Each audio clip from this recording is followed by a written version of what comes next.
Everyone, कैसे हैं आप सब। होप आप सब अच्छे होंगे और अच्छे से प्रिपरेशन कर रहे होंगे। तो गाइस, वेलकम और welcome back to the channel. इस वीडियो में हम बात करेंगे कि एसबीआई पीओ मेंस जो कि इनलाइन है और 30 जनवरी को ये पेपर होने वाला है। तो लास्ट 2 डेज़ की स्ट्रेटेजी क्या रहना चाहिए, और आप लोगों की डिमांड पर ही वीडियो मैं लेकर के आई हूँ।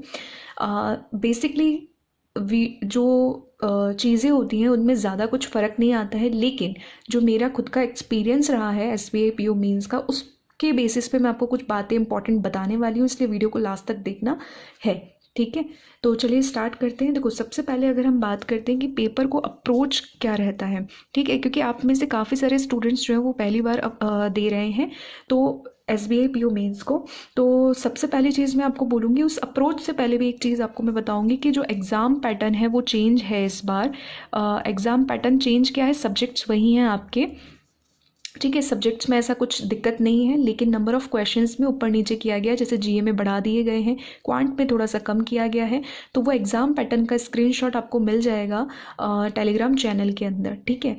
और तो एग्ज़ाम पैटर्न को एक बार ज़रूर देख लेना अगर आपने नहीं देखा है या आप ध्यान में नहीं है आपको, तो ठीक है। तो उस हिसाब से अगर हम बात करें तो अप्रोच कैसे करते हैं पेपर को, कोई भी सेक्शन ओपन होगा आपका, ठीक है। तो देखो, सबसे पहले मैंने हमेशा अप्रोच आपको बता रखा है कि आपको फर्स्ट क्वेश्चन से स्टार्ट करना होता है। मार्क फॉर रिव्यू का आपको उपयोग करना होता है, ठीक है, मार्क फॉर रिव्यू का। तो जिस तरीके से भी आप जाएंगे, या तो फर्स्ट से स्टार्ट करें, इस तरीके से इस वे में जाते हैं, ठीक है। और एल्स आप क्या कर सकते हो कि लास्ट वाले क्वेश्चन जो भी, सपोज लास्ट क्वेश्चन आपका 31 है, सपोज कर लेते हैं, या 30 है, ठीक है।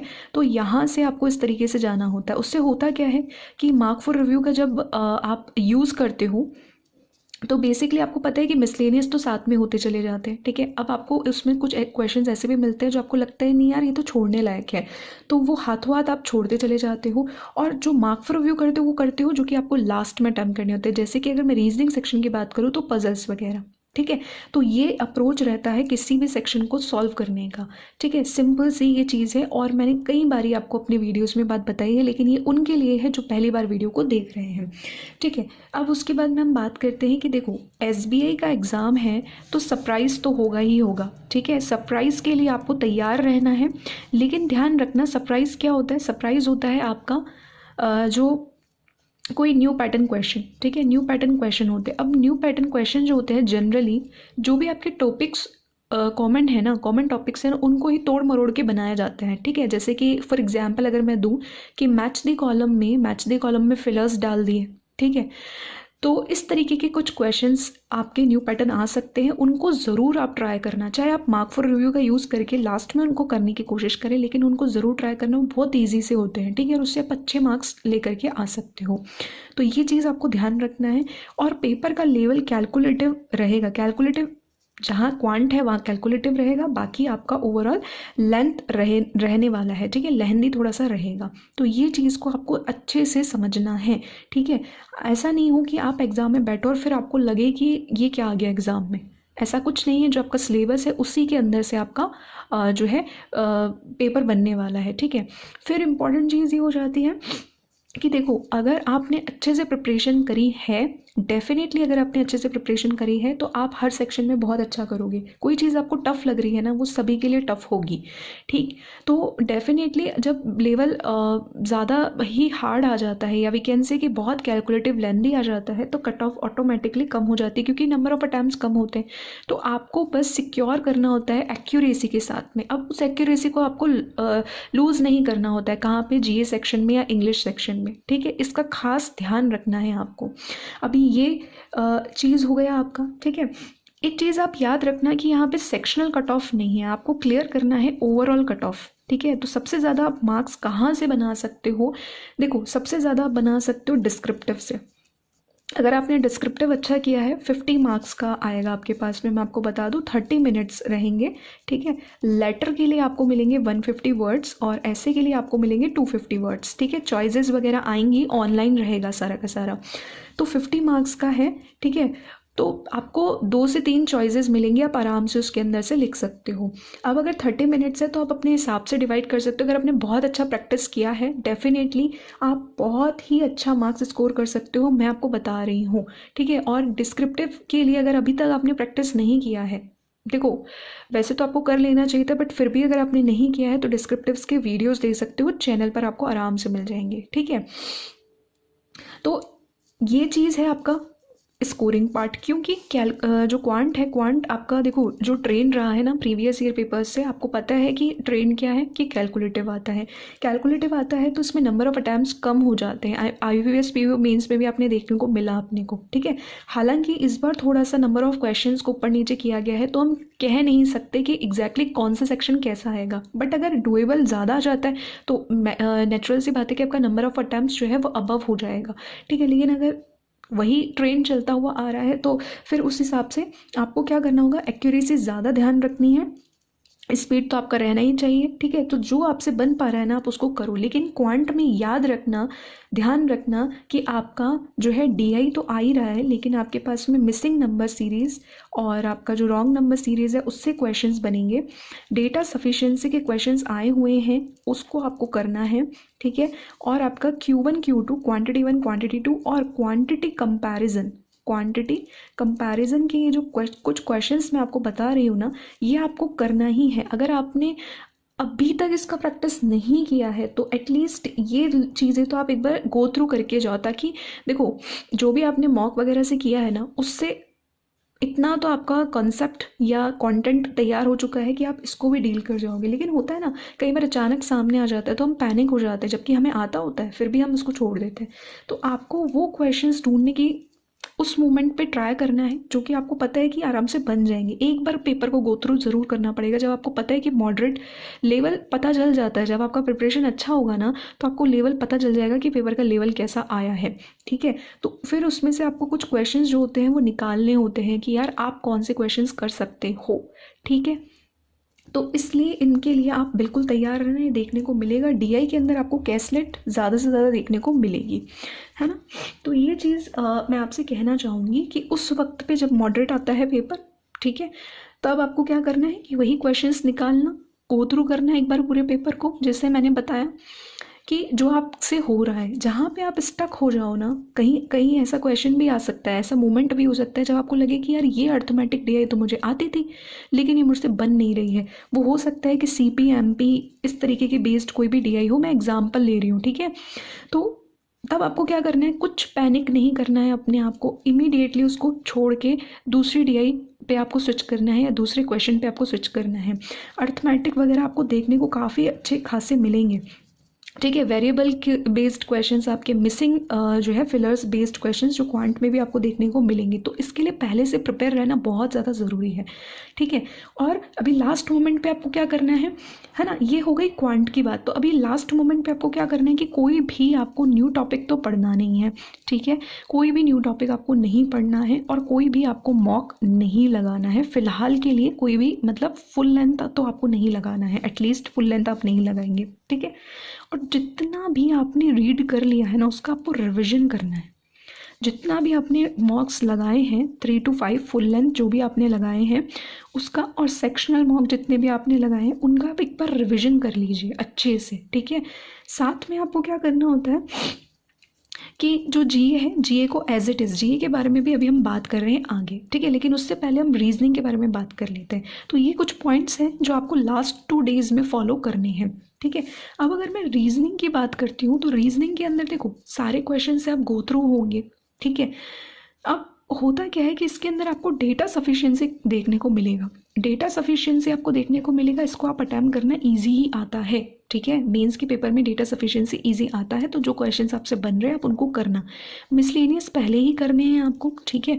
फिर उसके बाद में पजल्स वगैरह को हाथ लगाना है और लास्ट में आपको लॉजिकल करना है। देखो लॉजिकल जो रीजनिंग आती है ना उसके लिए मेरा एक सजेशन आपको रहेगा, मेरा एक सजेशन ये रहेगा कि अगर आप बहुत ज़्यादा अच्छे हैं इस टॉपिक के अंदर तो ही इसको हाथ लगाना, वरना इसको हाथ लगाने का ज़रूरत नहीं है। ये इसलिए मैं कह रही हूँ वरना ये आपके मार्क्स रिड्यूस करवा सकता है, बट अगर आपको लगता है कि आप बहुत श्योर हो तो आप इसको हाथ लगा सकते हो, आप इसको कर सकते हो। ये बहुत ही अच्छी चीज़ मैं आपको बता रही हूँ, क्योंकि देखो अननेसेसरी आपको क्या है ना मार्क्स कम करवाने से या मार्क्स नेगेटिव मार्किंग में जाने से कोई मतलब नहीं है, ठीक। बाकी के क्वेश्चंस तो आपको पता है कि किस तरीके से कैसे हैंडल करना है, क्योंकि आपने आई होप मॉक वगैरह दी होंगे तो आप गो थ्रू ज़रूर हुए होंगे, ठीक है। उसके बाद में इम्पॉर्टेंट चीज़ ये है कि अभी तक अगर आपने 2022 का जो पेपर हुआ था जनवरी के अंदर और 2021 का पेपर अगर आपने एनालिसिस नहीं देखा है, एनालिसिस अगर आपने नहीं देखा है तो ज़रूर देख लेना। एनालिसिस से आपको एक आइडिया मिल जाता है, ठीक है। और उस एनालिसिस पर बेस्ड ही आपके क्या होते हैं, मेमोरी बेस्ड मॉक होते हैं, ठीक है, या प्रीवियस ईयर पेपर बोल सकते हैं आप इसको। तो अगर आपको इसका जो PDF मिल जाता है तो ज़रूर इसको सॉल्व करना, अगर आपने सॉल्व नहीं किया इन 2 दिनों के अंदर, ठीक है। और अगर मॉक बेस्ड मिल जाता है, दोनों में से किसी भी एक ईयर का एक मॉक लगा लेना आप और दूसरे दिन उसका रिवीजन कर लेना, कोई दिक्कत वाली बात नहीं है अगर करना चाहते हैं तो, ठीक है। लेकिन हाँ, गो थ्रू होकर जाना ज़रूरी है क्योंकि इससे एक डर निकल जाता है। तो ये सारी चीज़ें आपको कहाँ मिलेंगी, ये आपको व्हाट्सएप पे और टेलीग्राम पे मिल जाएंगी, जो कि लिंक आपको डिस्क्रिप्शन में मिलेगा। ज्वाइन नहीं किया तो ज्वाइन कर लेना, ठीक है। इस वीडियो के बाद भी मैं कुछ लिंक ऐड करूँगी SBI PO मेंस के लिए, जो कि लास्ट मोमेंट पे आपको देख के जाना है, चाहे वो मेमोरी बेस्ड पेपर हो या एनालिसिस हो, तो वो उसको गो थ्रू आप ज़रूर करना, ठीक है। टेलीग्राम चैनल के अंदर आपको मिल जाएगा। तो ये कुछ चीज़ें हो गई। उसके बाद में अगर हम बात करते हैं, देखो GA में इस बार वेटेज काफ़ी अच्छा है, तो अभी पैटर्न देखने लायक होगा कि आने वाला क्या है। तो अगर आपने लास्ट 6 मंथ्स भी अच्छे से किया है, चलो 6 नहीं 3-4 मंथ्स भी अच्छे से पढ़ लिया है ना किसी भी सोर्स से, बस उसका क्विज के थ्रू आपको रिवीजन करना है।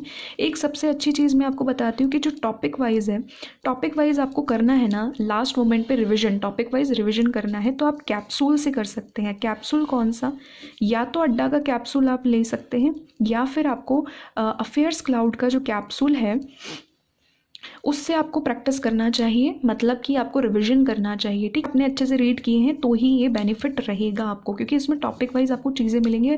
और अफेयर्स क्लाउड का SBI क्लर्क का भी मैंने सजेस्ट किया था आपको कि SBI क्लर्क का बहुत ही अच्छा कैप्सूल आया हुआ था, उससे मैंने खुद ने भी थोड़ा बहुत रीड किया था, बट मेरे को लास्ट मोमेंट पर पता चला, ठीक है, क्योंकि मैंने अफेयर्स क्लाउड का जो कैप्सूल है वो फर्स्ट टाइम ही ऐसे यूज़ किया हुआ था, ठीक है। बाकी मैं जो भी सोर्स से पढ़ती हूँ उसी पे ही ज़्यादा से ज़्यादा रहने की कोशिश करती हूँ, ठीक है। तो थोड़ा बहुत मैंने बस उसको जैसे रिवीजन के लिए यूज़ किया तो मुझे काफ़ी अच्छा लगा। वैसे मैं अड्डा का यूज़ करती हूँ तो ये भी बता देती हूँ मैं आपको, इसीलिए SBI PO का भी आ चुका है। तो अगर आपको PDFs वगैरह चाहिए ना तो आपको आराम से व्हाट्सएप पे मिल जाएगी, ज्वाइन कर लेना, ठीक है। तो अब इसमें टॉपिक वाइज में भी ज़्यादा ध्यान किस पे देना है, देखो जनरल करंट अफेयर्स तो आपके आएंगे ही आएंगे, लेकिन RBI के जो न्यूज़ है उस पर और SBI की जो न्यूज़ है ना उस पर आप थोड़ा ज़्यादा ध्यान दे के जाएंगे, ठीक है। तो ये चीज़ें आपकी इकोनॉमी से आ सकती हैं। और जो बजट वगैरह है, बजट को एक बार आप MCQs के थ्रू ज़रूर करें। लिंक आपके टेलीग्राम चैनल में मैंने ऑलरेडी पिन कर दिए हैं, LIC AAO के लिए। तो उसको देखेंगे ना आप आराम से, आपको वो लिंक भी एक जगह मिल जाएंगे। देखो सारी चीज़ें क्या होती है ना, एक जगह जब हमको मिल जाती है ना तो हमें ज़्यादा भटकना नहीं पड़ता, इसीलिए आप लोगों की सुविधा के लिए सारे लिंक भी मैं एक साथ ही कर देती हूँ, ठीक है। इंग्लिश में आप क्या करोगे कि वही कॉमन क्वेश्चंस वगैरह सारे के सारे आएंगे और इंग्लिश डुएबल आता है। अगर बाकी से के सेक्शंस जो हैं अगर आपके मान लिया कि मॉडरेट आ जाते हैं, क्योंकि थोड़ा बहुत एक्सपेक्टेड है कि हल्का फुल्का चेंज देखने को मिलेगा, क्योंकि पैटर्न थोड़ा सा चेंज हुआ है, वही वाली बात हो जाएगी। तो इंग्लिश अगर आपका डुएबल आता है तो उसमें आप, और आपकी इंग्लिश अच्छी है तो आप अच्छा अटैम्प्ट कर लोगे, ठीक है। आपको मेंस डिमांड करता है, मतलब मेंस क्या, प्री भी आपका डिमांड करता है कि आपको एक्यूरेसी मेंटेन करनी है। प्री में आप स्पीड बढ़ा सकते हो, मेंस में आपको टाइम लगता है, इसलिए आपको टाइम भी ज़्यादा दिया जाता है, तो उस हिसाब से क्वेश्चंस भी होते हैं। तो आपको गो थ्रू करके, जब मॉडरेट आता है ना पेपर, एक बार गो थ्रू करना होता है उस सेक्शन से कि आप कौन से क्वेश्चंस कर सकते हो, ठीक है। और ज़्यादा रिस्क नहीं लेना होता है, कोई भी जो भी मॉक में अपने अप्रोच या स्ट्रेटजी रखी थी उसी हिसाब से पेपर को अटैम्प्ट करना है।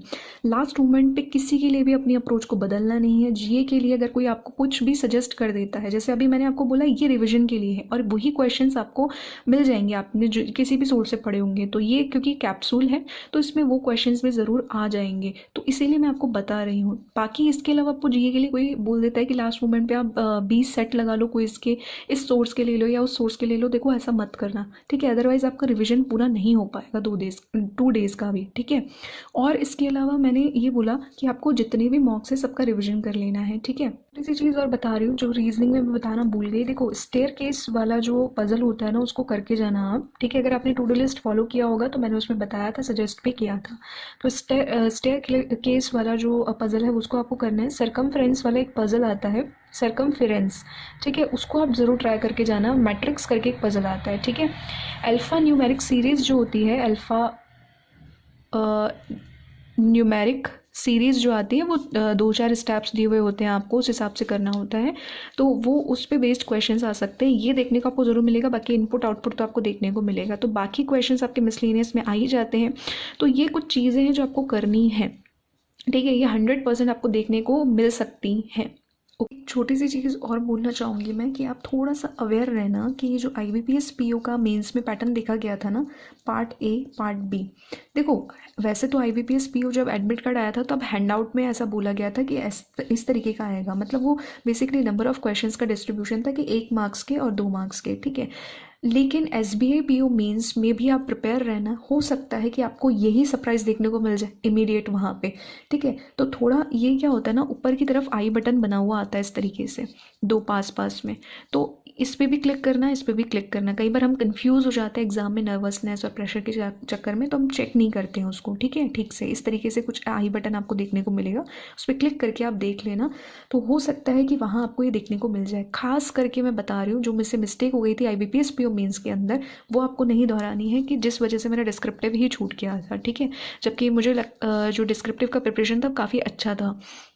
तो ध्यान रखना इस चीज़ में कि डिस्क्रिप्टिव में जो इंटरफेस है ना, वैसे तो मैंने पूरा का पूरा IBPS PO मेंस का जो एनालिसिस है ना, सेल्फ गिवन एनालिसिस, उसके लास्ट में जाके आप देखोगे ना, तो मैंने डिस्क्रिप्टिव के बारे में समझा रखा है कि कैसा क्या इंटरफेस आया था, ठीक है।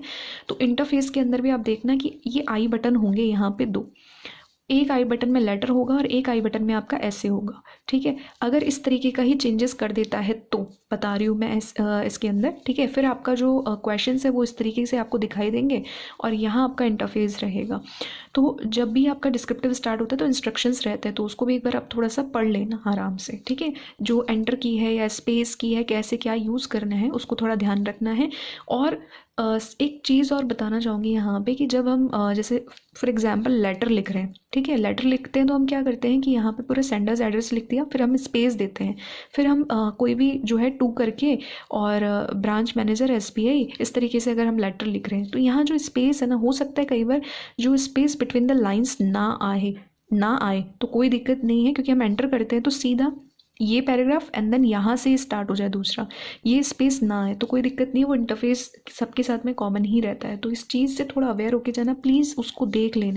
बस ये बोलूँगी कि आपकी प्रिपरेशन काफ़ी अच्छी है। किसी भी मोमेंट पे अगर आपको एग्ज़ाम में लगता है कि यार इस मोमेंट पे हम थोड़ा पैनिक हो रहे हैं, ठीक है, 2 मिनट ले करके या 1 मिनट चलो ले करके अपने आप को बहुत काम कर लेना उस मोमेंट पे। जस्ट अगर आपने बोला कि नहीं, जो भी आपका नाम है, सपोज़ आपका नाम A है, तो A खुद का नाम लेना, मन के अंदर बोलना A हम कर सकते हैं, ठीक है, यानी कि मैं कर सकता हूँ या मैं कर सकती हूँ, इस तरीके से कह के बस शुरू हो जाना। डीप ब्रीथ लेना 3 टाइम्स एंड आपका काम बहुत अच्छा होगा, देखना आपका एग्ज़ाम बहुत अच्छा होगा। ये मैंने खुद ने भी इस चीज़ को यूज़ किया है, ठीक है। तो ओवरऑल ये चीज़ है। और डिस्क्रिप्टिव के लिए मैंने टॉपिक्स भी आपके सेंड कर दिए थे, फिर भी अगर आप ऐसे वगैरह के लिए थोड़ा सा प्रैक्टिस करना चाहते तो मैं आपको हिंट दे देती हूँ कि डिजिटल रुपी है, उस पर करना आप, ठीक है। विमेन एम्पावरमेंट पे करना, विमेन एम्पावरमेंट पे काफ़ी पूछ रहे हैं, अनएम्प्लॉयमेंट पे आपको करना है, ठीक है, ऐसे। और देखो 5G टेक्नोलॉजी जो है इस पर भी आप कर सकते हो, और बाकी के जो आपको ऐसे के टॉपिक्स है वो मैंने ऑलरेडी शेयर कर दिए हैं। और हाँ, एक चीज़ और ऐड कर लेना, डिजिटल एजुकेशन, तो डिजिटल एजुकेशन पे भी काफ़ी पूछा जाता है, ठीक है। बाकी एक सजेशन मैं आपको दूंगी यहाँ पे लेटर के लिए, कि अगर लेटर आपके पास में फॉर्मल इनफॉर्मल दोनों आएंगे, तो फॉर्मल को अगर आप चूज़ करते हैं ना, तो आपके लिए मार्क्स इंक्रीज़ करना या मार्क्स अच्छे से ग्रैब करना बहुत अच्छा हो जाता है। क्यों? क्योंकि आपके फॉर्मल में इनफॉर्मल के कंपैरिजन में काफ़ी सारी लाइंस हो जाती है ऑटोमेटिकली, तो आपके वर्ड्स जो लिमिट है ना, उसको पूरा करना काफ़ी ईजी हो जाता है और काफ़ी अच्छे मार्क्स मिलते हैं अगर आपने अच्छे से फॉर्मेट यूज़ किया है तो ये आपकी बेहतरीन टिप मैं आपको बताऊँगी, ठीक है। तो ये सारी चीज़ें थी। इसके बावजूद भी कोई ऐसी चीज़ लगती है जो ऐड ऑन करना यहाँ पे रह गया है या मैंने आपको नहीं बता पाई हूँ, तो आप कमेंट कर सकते हैं, मैं उसका आंसर कर दूँगी। और बस अच्छे से प्रिपेयर करिए, ऑल द बेस्ट है आपको। Till then take care, bye bye, good luck. और हाँ, अपना एग्ज़ाम होने के बाद में एनालिसिस वीडियो जो है वो आने वाली है इसी चैनल पर, तो चैनल को सब्सक्राइब नहीं किया है तो चैनल को सब्सक्राइब कर देना, वीडियो को लाइक कर देना, और मैक्स टू मैक्स उन लोगों के साथ शेयर करना जिनका फर्स्ट टाइम एग्ज़ाम